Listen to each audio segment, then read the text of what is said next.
In this video, I'm going to show you how to place the taillight bulbs on this Honda Accord. In our case, because we have an LED panel for the brake lights and the running lights, we only have a directional / turn signal bulb up here. If you need any parts for your car, check us out at oneauto.com. Let's get started.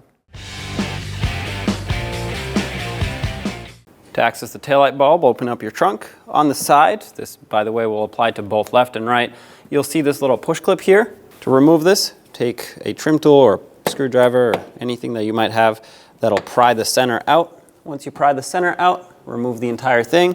Now you can pull the carpeting away. With the carpeting pulled away, this piece of plastic is actually covering the socket, so you'll have to go underneath it or behind it, and you'll see it. Twist counterclockwise. Once you've twisted counterclockwise, you should be able to remove this, and there is your directional bulb. Remove it from the socket. Inspect the socket. Sometimes these get overheated and melt. This more commonly happens with brake light bulbs actually, but you never know, so inspect it. This is a 7440 bulb. It is a clear bulb.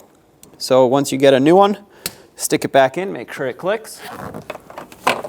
Get the socket with the bulb back into the taillight assembly. Once you feel like it's lined up, twist it clockwise and it'll click into place, and that's it. Put the carpeting back where it belongs, and the push clip that secures it. If yours is missing or broke, replace it so that this can stay in place. And there you have it. Do the same to the other side.